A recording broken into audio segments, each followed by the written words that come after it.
복음의 핵심은 십자가와 부활입니다. 그렇죠?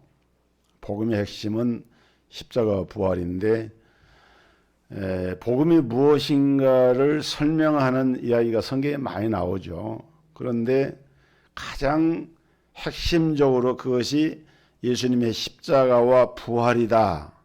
이렇게 설명하고 있는 성경이 두 군데 있습니다. 하나는 로마서 1장 2절로 4절, 또 하나는 고린도전서 15장 2절로 4절입니다. 먼저 로마서 1장 2절로 4절에 보면 어떤 말씀이 나오느냐. 이 복음을 말하는 거예요. 이 복음은 하나님이 선지자들을 통하여 그의 아들에 관하여 성경에 미리 약속하신 것이라. 그의 아들에 관하여 말하면 육신으로는 다윗의 혈통에서 나셨고 성결의 영으로는 죽은 자들 가운데서, 예수님이 죽은 걸 말하죠. 죽은 자들 가운데서 부활하사 능력으로 하나님의 아들로 선포되셨으니 곧 우리 주 예수 그리스도시니라 그랬어요. 그러니까 복음을 설명할 때 바울 사도가 이 로마서라고 하는 구원에 관한 조직적인 이 서술을 하면서 맨 첫머리에 인사말 다음에 한 말이 이 복음은, 그러면서 복음은 주님의 십자가의 죽으심과 부활이다. 이걸 선포한 겁니다. 그 다음에 고린도전서 15장 2절 이하에 보면은 너희가 만일 내가 전한 그 말을 굳게 지키고 헛되이 믿지 아니하였으면 그로 말미암아 구원을 받으리라. 내가 받은 것을 먼저 너희에게 전하였노니 이는 성경대로 그리스도께서 우리 죄를 위하여 죽으시고 장사 지낸 바 되셨다가 성경대로 사흘 만에 다시 살아나사. 복음의 핵심을 설명하면서, 복음의 핵심은 뭐냐? 예수 그리스도께서 십자가에 죽으시고 살아나신 것, 성경에 예언한 말씀대로 이루어진 것, 이것이 바로 복음이다. 이렇게 말하고 있습니다. 십자가의 도가 멸망하는 자들에게는 미련한 것이고 구원을 얻는 우리에게는 하나님의 능력이라. 오늘 본문 고린도서 1장 18절에 말씀을 했어요. 십자가의 도라고 하는 말은 예수님의 십자가의 죽음과 이 부활을 포함한 말씀입니다. 이 십자가의 도가 멸망하는 자들에게는, 이 멸망하는 자는 어떤 자들입니까? 믿지 않는 자들입니다.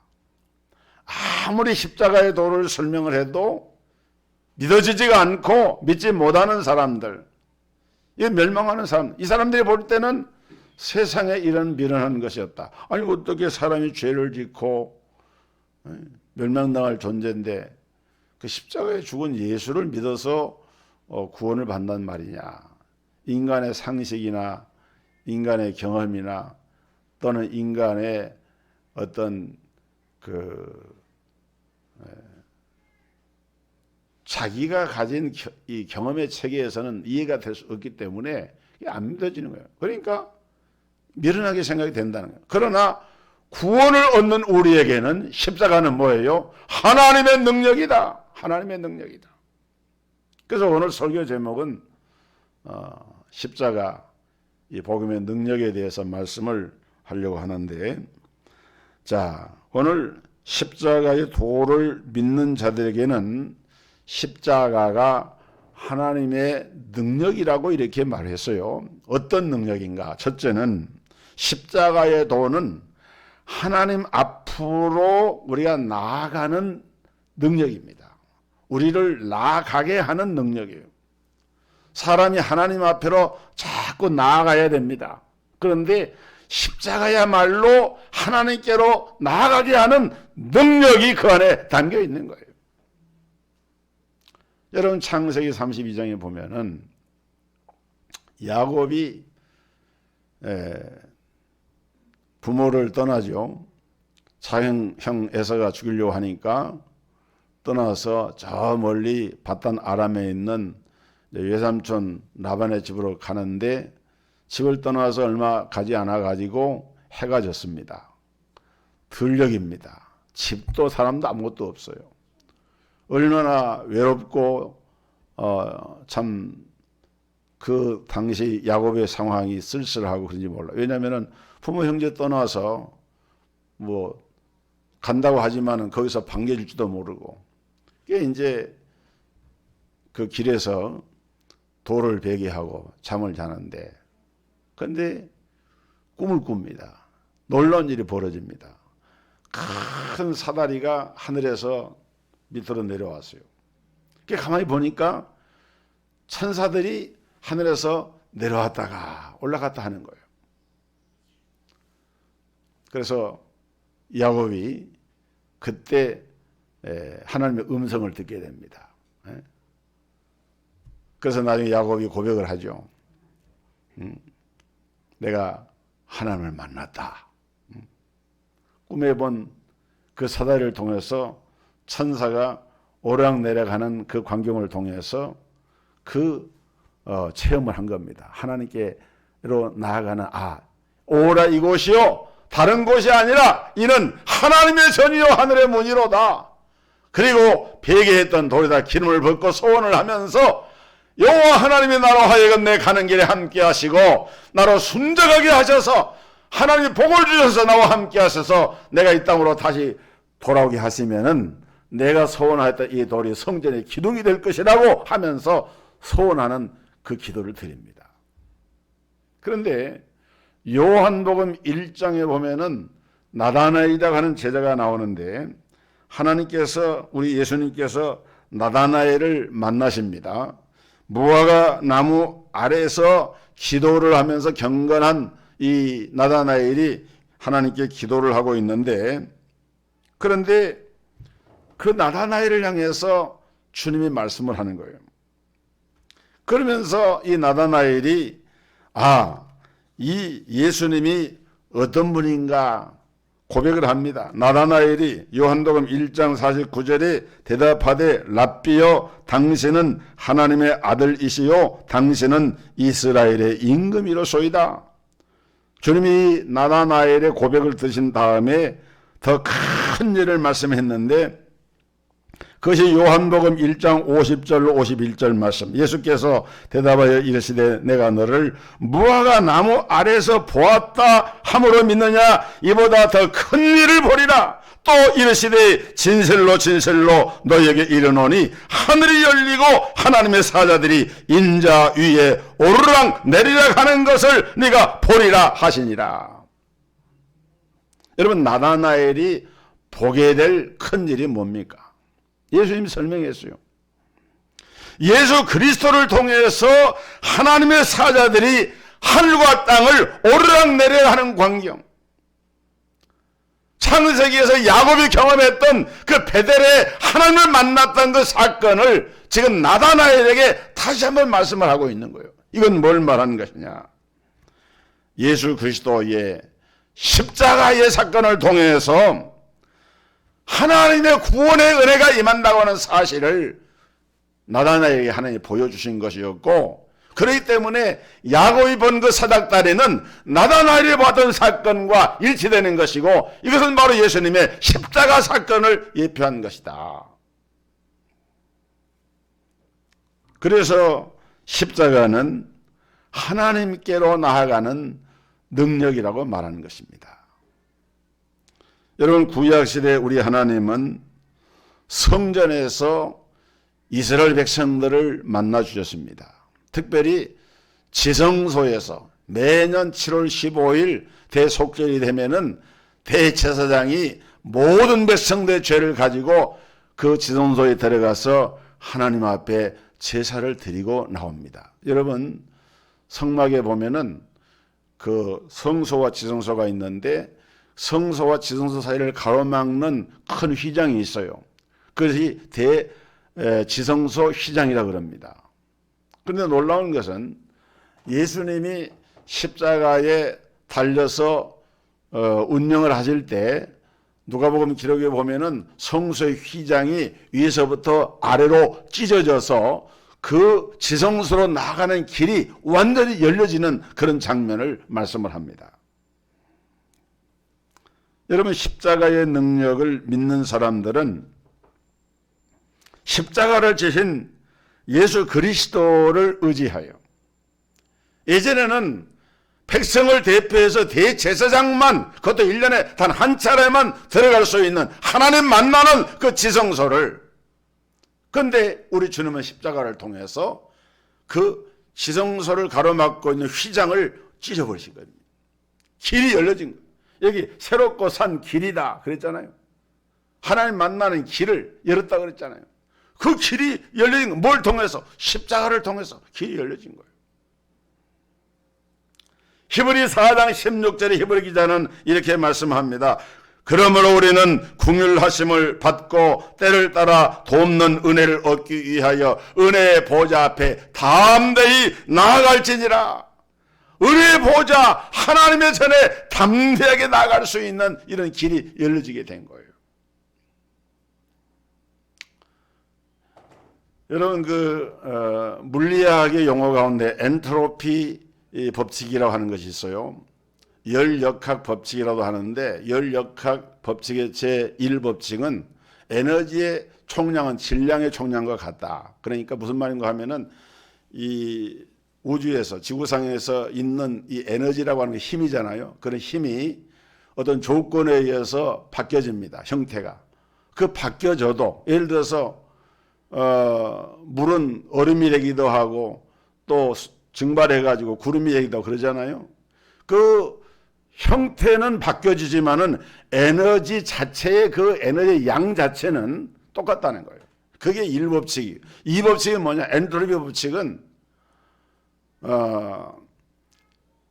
시간이라든지 어떤 사물이라든지 이런 것들은 시간이 지나면 지날수록 원래 형태에서, 그러니까 원래 형태가 질서의 형태라고 하면은 무질서의 형태로, 원래 형태가 가치 있는 형태라고 하면은 나중에 가서는 무가치한 형태로 이렇게 바뀌어지는 것을 가리켜서 엔트로피 법칙이라고 얘기를 합니다. 그런데 이런 원리가 우리 신앙생활에도 그대로 일어나고 있다고 말할 수가 있어요. 어떻게? 여러분, 우리가 처음 예수 믿을 때는 정말 말씀의 은혜를 받고 성령 체험을 하고 주님을 생각만 해도 막 눈물이 나오고 뭐 이런 감동 가운데 예수를 믿고 신앙생활을 했어요. 그런데 세월이 흘러가면서, 시간이 지나가면서 나도 모르게 타성화가 되어지고 신앙생활을 하면서 이런저런 세속적인 것들이 들어오면서 신앙의 순수성이나 아름다운 것들이 퇴색이 되다 보니까 감동도 받지를 못합니다. 열정도 식어져 버립니다. 신앙도 쇠퇴해 버립니다. 자꾸 주님께로부터 멀어져 가는 거예요. 어떤 사람은 그런 현상 가운데 있는데도 그런 느낌조차 받지를 못하고 그런 자각조차 없어요. 그냥 이렇게 신앙생활 하는 것이 당연한 것처럼 생각을 하면서, 그게 뭐냐면 종교생활 하는 거예요. 종교생활. 이럴 때 필요한 것이 뭡니까? 여러분, 우리가 팽이를 돌려보면은 팽이가 처음에 잘 돌아가다가 그 팽이를 치는 채찍이 있잖아요. 이걸 가지고 치지 않고 가만히 두면 나중에는 비틀비틀하다 쓰러집니다. 비틀비틀하다가 쓰러지려고 하는 놈을 다시 돌게 하려면 어떻게 합니까? 팽이를 계속해서 팽이채를 가지고 쳐주면은 이게 돌아가는 거예요. 마치 그런 것처럼 오늘 우리가 신앙생활에 나태와 안일에 빠지게 되고 이런 신앙생활에 위기가 오게 될 때에 우리가 해야 할 것이 무엇이냐? 십자가를 묵상하는 것입니다. 십자가의 능력을 의지하고 하나님의 보좌 앞으로 다시 나아가야 됩니다. 그럴 때 하나님은 성령의 능력으로 넘어지려고 하는 이 팽이를 쳐서 다시 돌리듯이 우리의 심령 속에 불을 일으켜 주시고 다시 한번 새로운 활력을 일으켜서 하나님께로 나아가게 하는 거예요. 뭐가? 십자가의 능력이에요. 그래서 십자가를 붙들어야 돼요. 십자가의 도는 우리 하나님께로 나아가는 능력입니다. 두 번째로 십자가의 도는 우리의 죄를 전가시키는 능력이에요. 하나님은 우리의 모든 죄와 허물을 우리 주 예수 그리스도께서 대신하여 십자가를 지시고 십자가에서 죽음에 이르도록 하셨어요. 그리고 우리의 죄와 허물과 율법의 저주와 이 모든 것들을 주님께로부터 주님에게로 전가를 시켜버린 겁니다. 구약시대 아사셀 양에게 그 죄를 전가시킬 때 그 제사장이 머리에 손을 얹고 죄를 지은 형제가 그 죄를 고백을 하면은 그 형제의 머리와 그 양에게 같이 머리를 제사장이 얹고 손을 얹고 머리에 손을 얹고 기도를 하면은 그 형제의 죄가 그 아사셀 양에게로 전가가 돼 가지고 그 양을 저 광야로 내버리면은 이 양은 광야에서 짐승에게 밥이 되든지 이제 죽게 되는 거예요. 그런데 그렇게 함으로써 하나의 상징인데 그 형제의 죄가 그 몸에서 떠나갔다. 죄가 전가되었기 때문에. 이것은 우리의 어린 양 대신 아사셀 어린 양 대신 예수 그리스도가 십자가에 달려 죽으심으로 우리의 죄를 전가시키는 것을 하나의 예표한 그런 제사 예법입니다. 여러분, 할머니가 지고 있는 무거운 짐을 어떤 젊은이가 이게 들어주지 않습니까? 그러면 할머니는 그 짐의 무게를 느끼지 못합니다. 왜? 자기가 지고 있던 것을 젊은이가 대신해서 들어주니까 그 짐을 못 느끼는 거예요. 자식이 지고 있는 빚이 있는데 그것을 부모님이 안타까워가지고 그 돈을 대신 갚아주잖아요.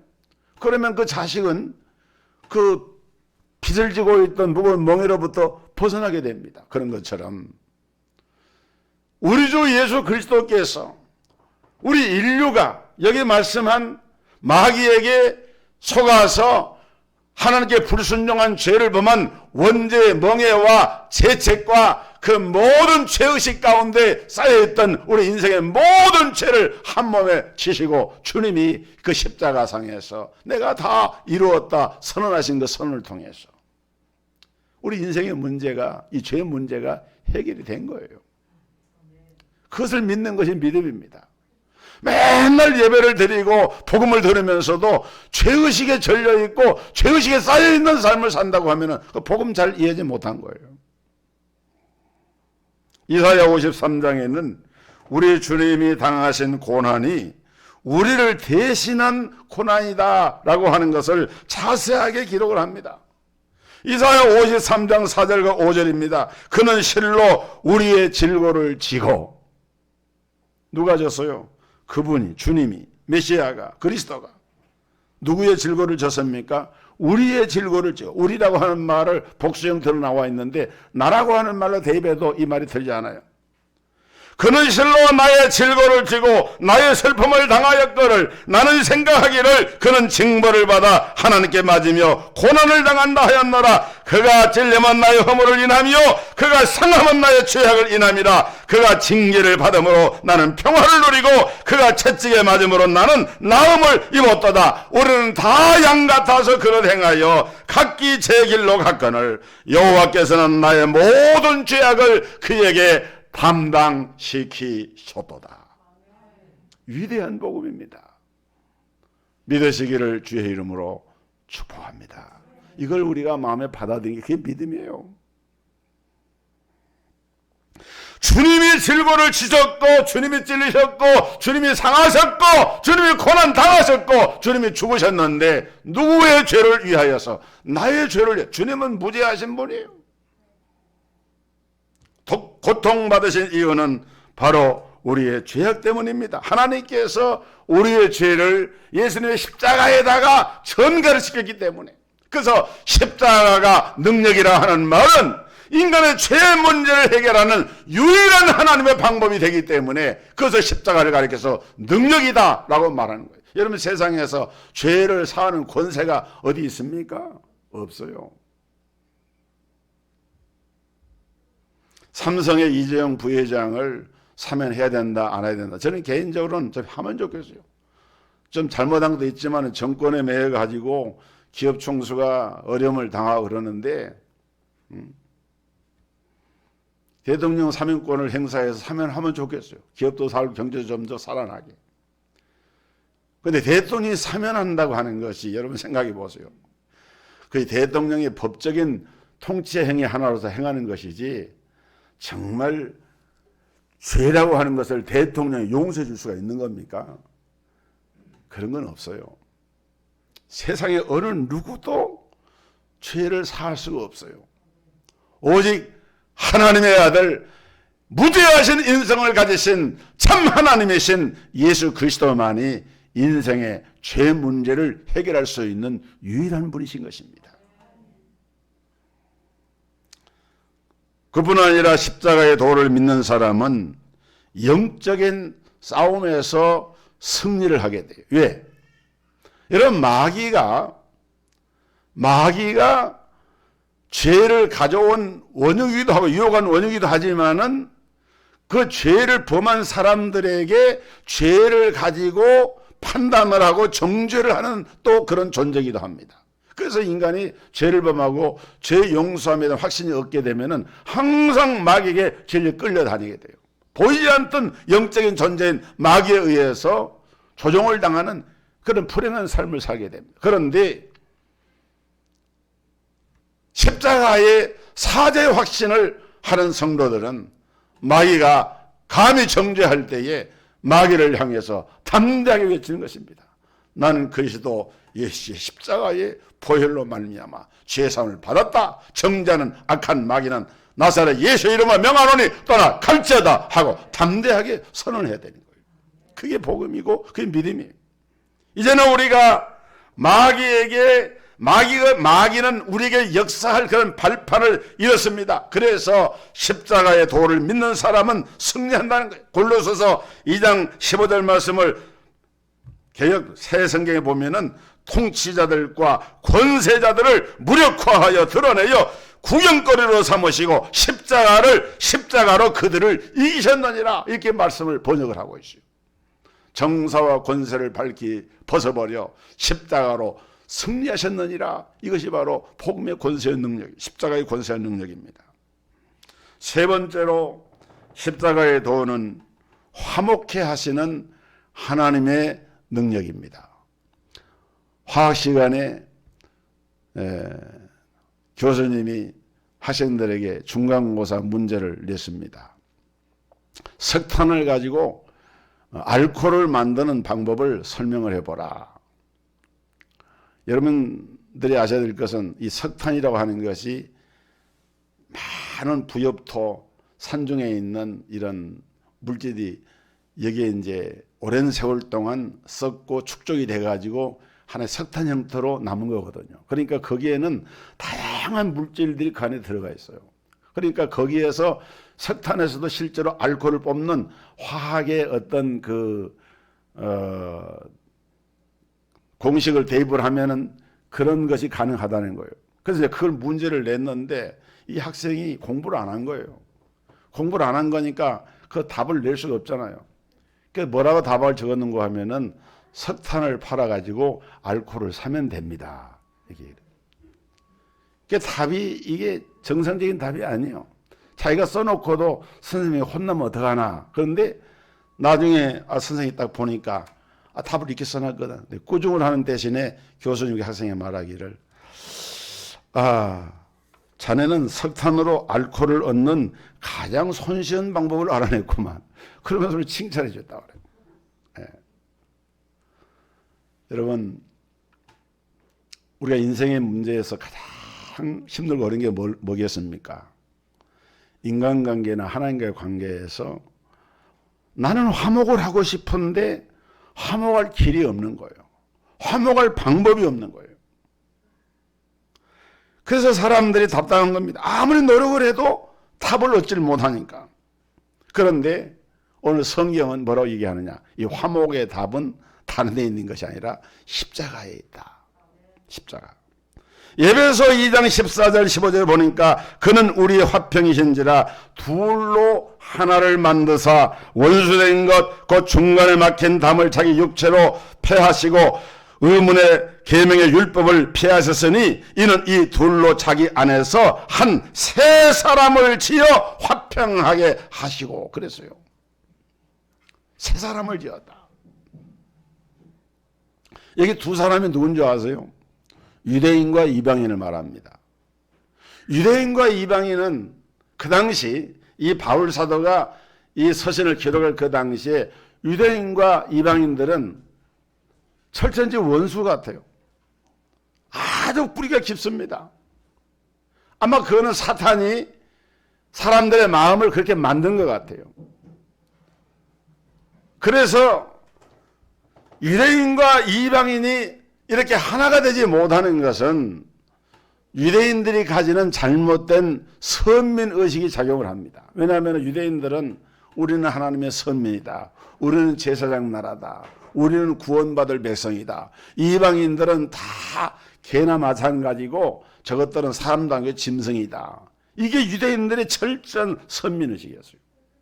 그래서 여러분 진정한 선민의식은 그런 게 아닙니다. 제사장 나라가 되었으니까 선민이 되었으니까 그들이 가진 하나님의 은혜의 복음을 가지고 복음을 알지 못하는 자들이 복음을 전해가지고 구원을 받도록 복음을 전하고 그게 사실은 유대인들이 해야 할 일인데 유대인들은 자기들의 선민의식을 폐쇄적으로만 생각을 하고 울타리를 치고 담을 쳐가지고 이방인들에게 담을 쌓고 이방인을 적대를 한 거예요.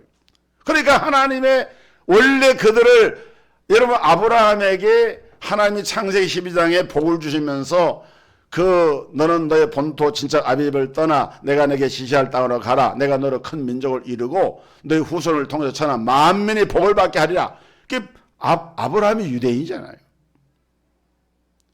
그 유대인의 후손 가운데 예수 그리스도를 통해서 모든 백성들이 구원받게 되는 것이 복음의 역사인데 그런데 유대인들은 폐쇄성을 가지고 복음을 전하려고 하지 않고 가리고만 있었습니다.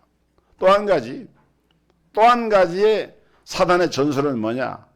이방인들이 이 유대인들을 바라볼 때에 유대인들에 대한 낙인을 찍은 거예요. 어떤 낙인이냐? 저 유대인들은 메시아를 죽인 사람들이다.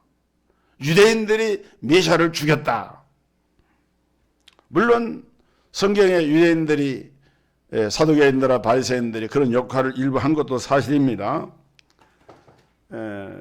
그래서 유대인들은 마땅히 저주를 받아야 돼요. 왜냐하면 자기들이 말을 했으니까. 마태복음 27장 25절에 백성이 다 대답하여 이르되 그 피를 우리와 우리 자손에게 돌릴지어다 하거늘. 유대인들이 자기들이 스스로 그렇게 얘기를 했어요. 유대인들이 빌라도를 압박을 해가지고 예수님을 십자가에 못 박도록 할 때 한 말이죠.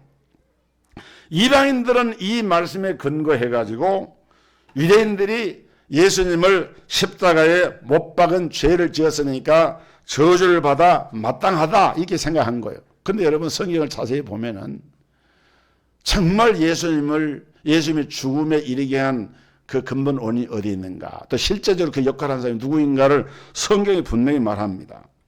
우선 요한복음 19장 2절 3절에 보면은 군인들이 예수님을 십자가에 못 박았어요. 또 요한복음 19장 10절에 보면은 빌라도에 의해서 그 사형 언도가 내려, 빌라도는 로마 사람입니다. 그리고 더 확실한 것은 여러분 나중에 한번 찾아봐요. 누가복음 18장 31절 33절에 보면은 예수님이 이방인들에 의해서 죽으셨다라고 분명히 성경의 기록이 나옵니다. 그 다음에 또 실제로 예수님은 십자가에 죽으셨는데 예수님은 요한복음 10장 17절에 보면은 스스로 십자가에 죽으셨고, 그리고 예수님의 죽음은 우리를 죄에서 구원하시기 위한 하나님의 구원의 경륜과 계획 속에 이루어진 사건이다라고 하는 것을 아까 우리가 소개했던 이사야 53장에 기록된 말씀 가운데 분명히 나오고 있어요. 그러니까 이방인들은 유대인들을 낙인을 찍고 유대인들은 이방인에 대해서 선명의식을 가지고 배타성을 가지고 이러면서 둘이 하나가 안 되는 거예요. 숙제예요, 숙제. 해결이 안 돼요. 그런데 십자가는 이 유대인과 이방인을 어떻게 한 몸, 한 세 사람, 유대인과 이방인이 하나님과 화목하게 될 뿐만 아니라 또 그리스도 예수 안에서 이방인이 유대인을 향해서 유대인이 이방을 향해서 열려지는 새 길을 만들어 주셨다. 화목해 되는 길을 열어 주셨다. 제가 아는 또 우리 교회가 지금은 후원을 못하지만 한때 후원했던 그 선교사님 부부가 예루살렘에서 선교 사역을 하고 있고 우리 노예에서 후원하는 선교사님이 예루살렘에서 선교사로 활동하는데 유대인들에게 복음을 전하고 그 유대인들과 함께 사역을 해요. 그러니까 우리가 이것은 놀라운 십자가의 은혜고 역사다. 다른 말로 설명을 할 수가 없어요. 이것이 십자가가 화목의 능력이 되기 때문입니다. 마지막으로 십자가의 도는 우리로 하여금 새 생명으로 살게 하는 능력이 됩니다. 새 생명으로. 여러분 민수기 21장에 보면은 출애굽한 이스라엘 백성들이 광야에서 뱀에 물려가지고 고생한 사건이 나옵니다. 막 뱀에 물려가지고 막 열이 40도를 오르내리고 막 죽게 되는 거예요. 그래서 백성들이 모세에게 호소를 하니까 모세가 하나님께 기도했어요. 그때 하나님께서 모세에게 하신 말씀이 여호와께서 모세에게 이르시되 민수기 21장 8절에 불뱀을 만들어 장대 위에 매달라 물린 자마다 그것을 보면 살리라. 불뱀에 물려서 막 열이 나서 죽어가는 사람들이 모세가 노를 가지고 뱀을 만들어서 장대 위에다가 이렇게 딱 걸어놓고 그것을 보면 산다는 거예요. 여러분 긴 장대에다가 뱀 형상을 한 노를 이렇게 묶어놓으면 그게 십자가 된 것 아닙니까? 그 결과가 어떻게 됐느냐? 21장 9절에 보면은 모세가 놋뱀을 만들어 장대 위에 다니 뱀에게 물린 자가 놋뱀을 쳐다본 적 모두 살더라. 불뱀에 물려서 죽어던 사람들도 놋뱀을 바라보면은 새 생명을 얻고 구원을 얻게 됐어요. 그런데 이것을 사도 요한이 요한복음 3장에서 장대의 높이에 달린 이 놋뱀이 보이는 진리를 이렇게 설명합니다. 요한복음 3장 14절에 모세가 광야에서 뱀을 든 것 같이 인자도 들려 하리니 이는 그를 믿는 자마다 영생을 얻게 하려 하심이니라. 하나님이 세상을 이처럼 사랑하사 독생자를 주셨으니 이는 그를 믿는 자마다 멸망치 않고 영생을 얻게 하려 하심이니라. 그러니까 그 구리뱀 놋뱀을 그 광야에서 매달아 놓은 것은 나중에 뭘 설명하려고 한 거라고요? 그 후에 있을 약 1500년 세월이 지나가서 예수님 당시에 예수님이 십자가에 달리셔서 죽으시는 그 사건을 그것을 설명했다는 거예요. 그것을. 여러분 불뱀에 물린 이스라엘 백성들이 죽음을 모면하고 생명을 얻었던 것처럼 지금도 예수님이 십자가를 바라보면 그 십자가를 믿고 의지하면 죄사함 받고 구원을 얻게 됩니다. 그 영생을 얻게 되는 거예요. 그런데 성경에 보면은 그 영생을 얻었다는 말이 요한복음 5장 24절 이렇게 말씀합니다. 내가 진실로 너희에게 이르노니 내 말을 듣고 또 나 보내신 이를 믿는 자는 영생을 얻었고 심판에 이르지 아니하나니 사망에서 생명으로 옮겼느니라. 새 생명을 얻었는데 죽어서 천국 가는 게 아니라 이미 살아있는 동안에 영생을 얻었다. 영생 얻은 사건이 과거사 이미 성취되어진 미래의 사건이 아니고 우리가 예수를 믿는 그 순간에 이미 영생을 얻어진 과거의 사건으로 이렇게 표현을 하고 있어요. 놀라운 일입니다. 여러분 이것을 믿으셔야 돼요. 이것을 감사해야 돼요. 십자가의 도가 이미 우리에게 새 생명으로 들어왔어요. 내가 그리스도와 함께 십자가에 못 박혔나니 그런즉 이제는 내가 산 것이 아니요 오직 내 안에 그리스도께서 사는 것이라. 이제 내가 육체 가운데 사는 것은 나를 사랑하사 나를 위하여 자기 몸을 버리신 하나님의 아들을 믿는 믿음 안에서 사는 것이라.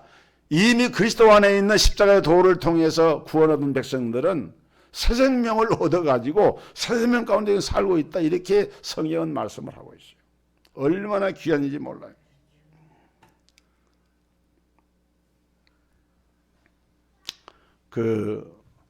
제가 어떤 글에서 읽은 것인데, 춘천에 감리교회는 여성들이 권사가 되기도 하지만 남성 권사도 많습니다.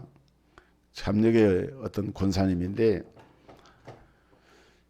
이분이 강가 여기저기다가 콘도 같은 시설을 만들어 놓고 분양도 하고 임대하기도 하고, 그래서 강이 내려다 보이는 좋은 위치에다가 집을 많이 지어놓고 이 사업을 하는데, 이분이 이 사업을 하게 된 경위가 있다 그래요. 오래전에 아이들이 어릴 적에 홍수가 나가지고 막 물이 떠밀어오는데 그 홍수를 피하기 위해서 나룻배를 타고 가다가 아들하고 딸이 있었는데 배가 뒤집힌 거예요. 그 이제 두 아이를 양손에 잡고, 하나는 딸이고 하나는 아들인데, 나는 힘이 지쳐가지고 둘 다 잃게 될 그런 상황이 되니까 하나라도 건져야 되겠다. 그래서 자기도 모르고 의식적으로 한 건지 무의식적으로 한 것인지 딸의 손을 놓았어요. 아들을 붙잡고. 그런데 딸이 자기를 놓는 아버지의 손을 의식을 합니다. 아빠 하면서 물길에서 멀어져 가는데, 그 철동살동에서 그 아들을 데리고 강변으로 헤엄을 쳐가지고 나와가지고 그야말로 구사일정으로 생명은 구원했어요. 아들과 함께. 그런데 딸을 잃어버렸어요.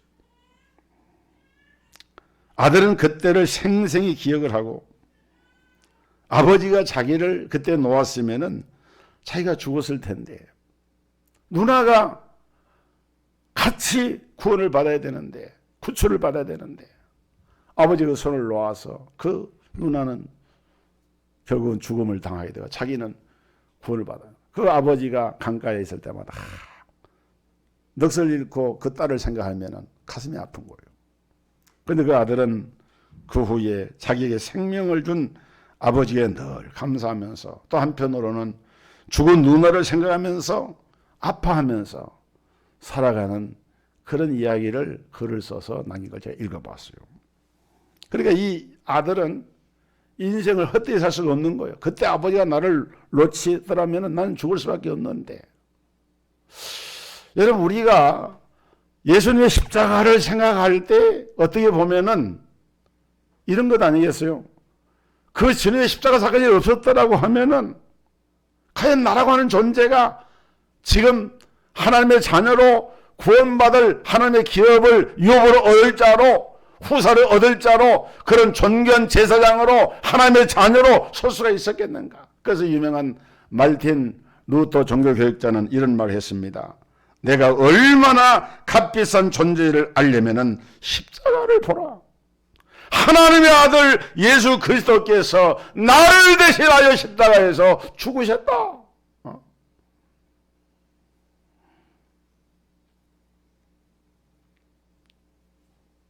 오늘 주님의 이 십자가의 능력으로 하나님께 나아가는 능력, 전가의 능력, 화목의 능력, 새 생명으로 사는 능력을 누리시기를 주의 이름으로 축복합니다.